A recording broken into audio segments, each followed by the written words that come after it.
A long time ago, I read a story called Bartleby, the Scrivener, by Herman Melville. My English teacher didn't explain the story, or its main character, Bartleby, who calmly refuses to do any work with the words, "I would prefer not to." Instead, he let a room full of 16-year-olds discuss the story and its meaning. It's an interesting read, but not romantic, which, unfortunately, relates to my story. Bartleby's strange protest always stuck in my mind. One day, I decided to incorporate it into one of my own stories. My story has no similar characters or plot to the original. I simply borrowed Melville's central quote and used it in a situation involving loving spouses. I'm sorry to Herman Melville for that. One Friday morning, my wife calmly told me she had a date that evening after work and might not come home until the next day. Her words were prepared, and how confidently and quickly she said them made me realize there was nothing I could do. She said she still loved me, but her attention had wandered.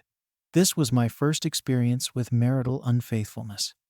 This theme seemed common in movies, books, plays, and even in gossip I heard from people who had experienced or caused infidelity. I listened as she eloquently justified herself, saying I should be strong enough to accept it, that it wasn't fair she hadn't had fun before marriage, that humans aren't made for being faithful to one person, and that society is too strict about sex. It was just physical, not emotional, and about how she would be much more attentive to my needs in the future if I allowed her to do this. With the slightest sigh separating this nonsense about me allowing her for my response, she moved forward with renewed energy into the well-charted waters of clichés, including the notion that I had no choice, that she could do whatever she pleased with her body, that life is short, and she deserves all the pleasure she can get, and that she has the shapes, tastes, and sizes of male endowment. She emphasized sizes. She also highlighted situations where different sizes would matter.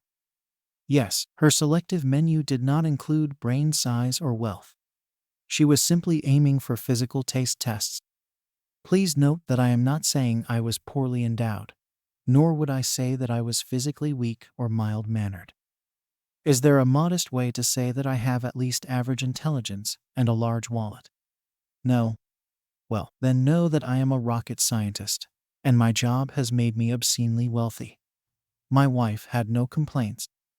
When the former love of my life finished her speech, I could have reacted with the brute force of a colossal beast. I felt rage within me. I could have taken on the role of Ahab, an Old Testament character, the vengeful king with a superiority complex, obsessed with defeating the great beast. But we know that this story ended in destruction. No, Melville had a better model for me to follow, despite the ambiguous message of that story, which had been a subject of contemplation throughout my life. The meaning of its strange, central character suddenly became clear to me. When my wife asked me to kiss her goodbye, I mentally thanked Herman Melville for the lesson from Bartleby. I would prefer not to. We've all seen jaws drop. You cannot go through life without moments so bizarre that you are left utterly speechless. You are so stunned that you want to say something. You need to say something. You are so eager to say something, but your brain struggles so much to process what you've seen that it cannot provide you with the words. My wife's jaw dropped. Her mouth grotesquely gaped open. My desire to continue a tirade about morality, vows, and expressions of devoted love or threats of severe retribution all boiled inside me. But somehow the simple expression, "I would prefer not to," was enough. Often, people possess a strength they underestimate and rarely even consider a strength. It is the gift of self-control. Control is powerful. I chose not to do it. That was how I controlled the situation. After I did that, she started talking angrily about how I wasn't understanding her needs, how I was being childish, and more. She finished by saying I had to accept what she decided or lose her. I chose not to do it. I saw a weakness in her strong attitude. She started to hesitate a bit, trying hard to seem determined. I didn't threaten her. I didn't beg. I didn't cry. I did not explode with indignation. Then she began to negotiate. She promised not to stay out all night on her first date. Instead, she would come home and assure me of her deep love for me, allowing me to reclaim her body. I would prefer not to. This stunning phrase was repeated. My wife shifted from being a gentle lover to an attorney she might never become. She had as much trouble passing the bar exam as she did dealing with me, her husband. I am sure she didn't recall one of her classes in law school a year before we got married. At that time, the whole class drafted prenuptial agreements for personal use. She took it very seriously then, and the contract was duly signed, notarized, and legally binding. When she launched into her next tirade about how if I wanted a divorce, she would take my house, my bank account, and even my trust fund, and eventually she would be having sex with whomever she wanted, whenever she wanted in my house, in my bed, and I would be paying for it. I had a simple response. I would prefer not to. That evening, she did not return for me to reclaim her body. She did not come home on Saturday afternoon or Saturday evening. The sun was just setting on Sunday evening when she dragged herself into the house, looking as though a wild beast had just chased her up the rocks. She dropped her bag on the patio next to the grill where I was cooking a nice, sizzling ribeye. I didn't even bother to look in her direction. I thought so. You would prefer not to kiss me right now, right? I went about my business, basting the sizzling meat with marinade and turning the corn a quarter turn. Could you prepare one of these for me? I would prefer not to. Right, I should have known. Are you ever going to say anything other than, I would prefer not to? It gets old very quickly. I turned to her, ready to say something, but she cut me off. No, don't even start. I'm tired. Better not do it. This is such a punishment. Tonight is going to be a long night because we need to talk about this, and you will have to say something. Nothing. Is that it? Are you going to file for divorce? 2 years of dating in college, 3 years while I was in law school, and 2 years after that. 5 years of marriage and 7 years together. And you're giving it up over 2 weekends while I explore something else. I needed this. It had been eating away at me for years. When I married you, I thought I had said everything. I love you and will always love you. But I couldn't be with another guy without wondering how good he was in bed. I wondered what it would be like to be with someone very well endowed, and what it would be like to just be used instead of cherished. I wanted to feel and understand these differences. I wanted to be like the girl on the cover of a romance novel, where a rough cowboy does whatever he wants with her, or where a lord of a manor exercises his rights over me, a humble peasant girl. I'm sorry, but I couldn't stop myself. You're a wonderful husband and a great lover, but I had to explore. I had to be with other men. Oh, baby, I'm so sorry. Please don't just stand there silently. Say something. I placed the steak and the cob of corn on a toasted bun, added a grilled peach on top, and turned to look at my wife for the first time since her return. I prefer not to. No, baby, don't do this. Don't be so cold with me. Yell at me. Threaten me. Hit me. Just don't ignore me. I know I was wrong, and I'm so sorry. I'll do anything for you. Just take me back. I prefer not to. After that, the situation heated up. No, I didn't grill her a steak, though I briefly considered charring something completely for her. In the following days, she tried to talk, but to every request, she received a calmly polite response.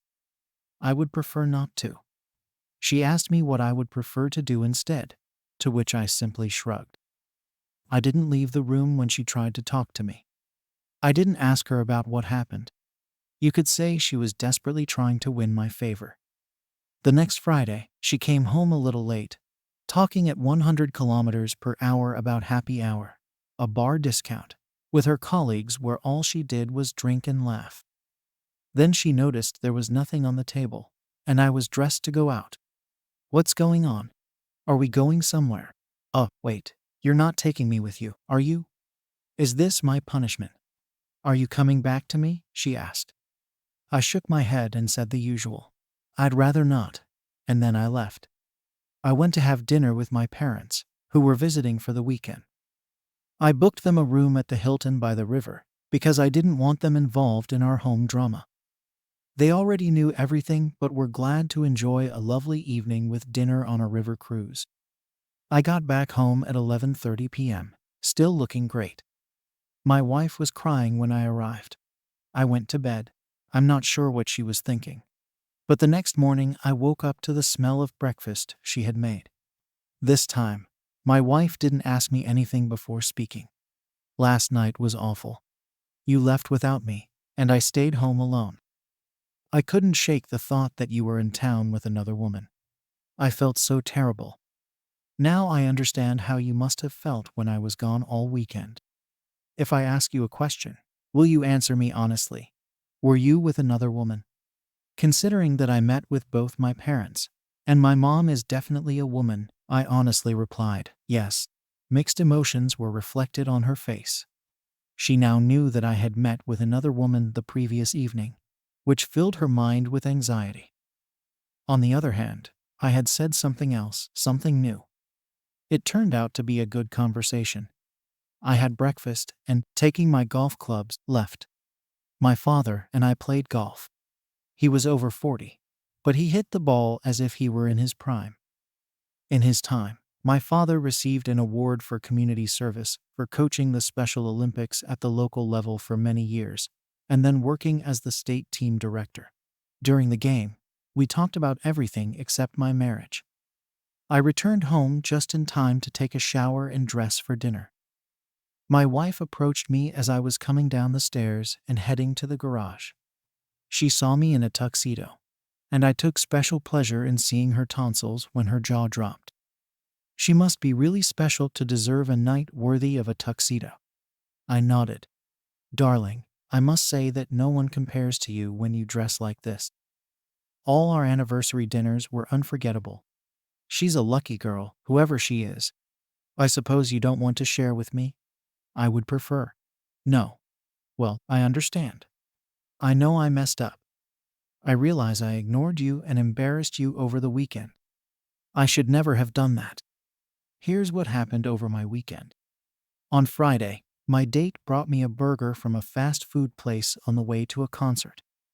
He said we had great seats. So, I dressed up. You saw how I looked. I thought I looked cute. It turned out that our seats were so far from the stage that I couldn't see the performers even with binoculars. And he made me buy the beer. Well, I drove all the way. It was my car, it was my gas.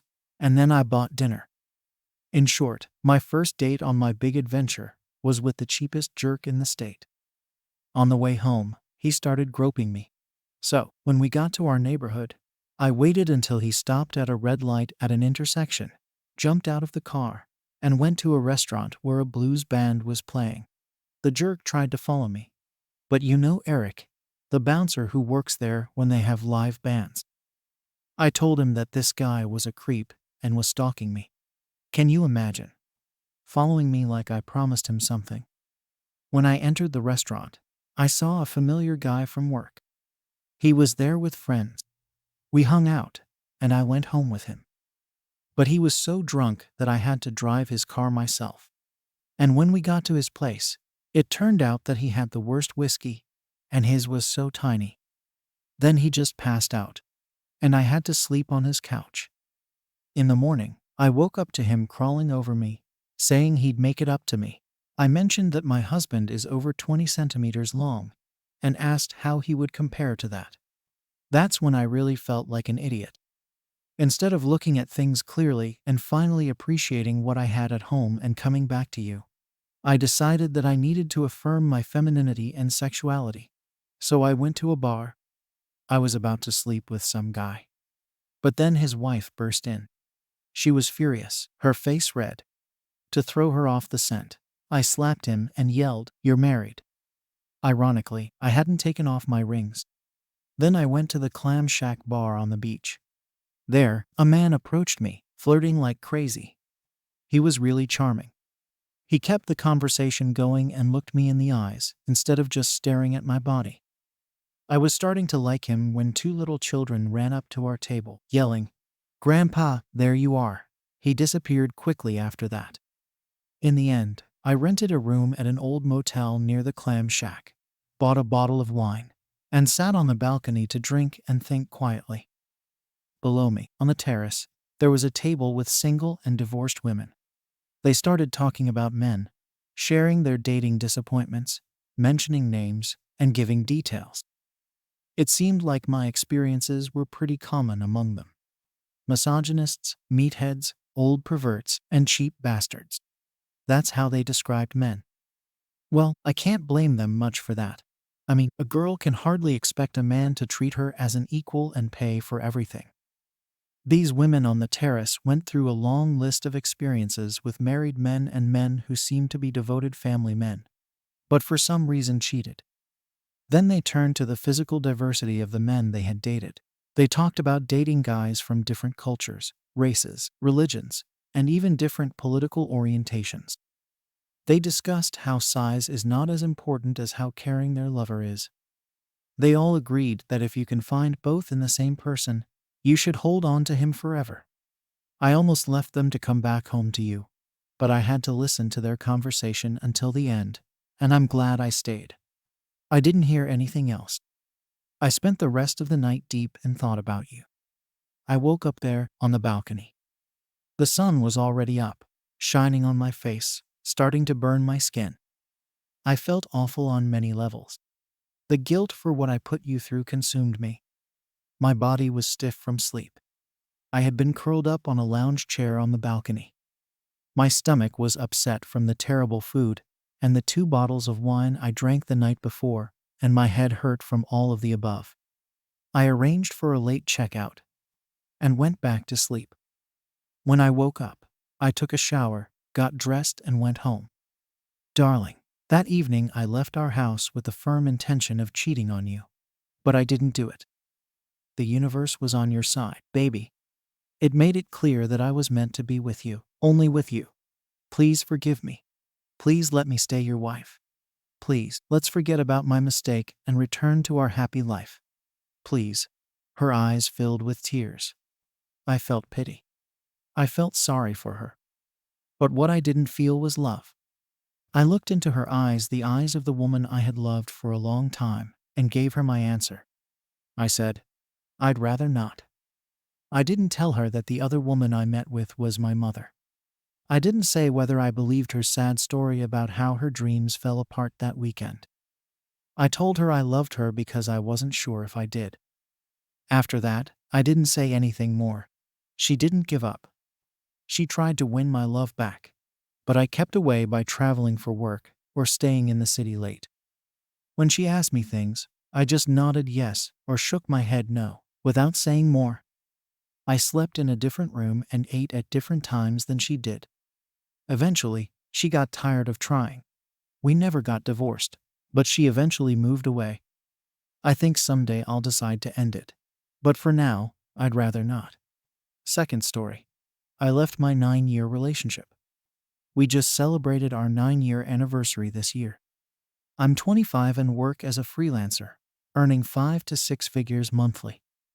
My ex-boyfriend, who is 27, recently quit his job as a manager at a phone company. We have 2 kids, a girl and a boy. After our anniversary, I caught him with a spare phone. He wouldn't unlock it for me, but admitted it was full of dating apps, and he'd been chatting with many people. He'd been working in Bulacan for nearly 8 months, and we had a long-distance relationship with him coming home weekly. He cheated on me multiple times, and our relationship was on and off. But this was the final straw. I quietly ended things and treated him coldly. He resigned from his job to assure me he wouldn't cheat again. We tried to fix things, but I grew weary. One day, I woke up and felt nothing for him. I started living as if I were single. I unfriended him on Facebook, deleted our photos together, and only spoke to him when necessary for the kids. I can't stand being around him anymore. Just hearing his voice makes me sick. Am I a bad person for ghosting him and treating him like this for months now? I told him I want to end things and for him to leave my house, but he hasn't done it. Am I a bad person?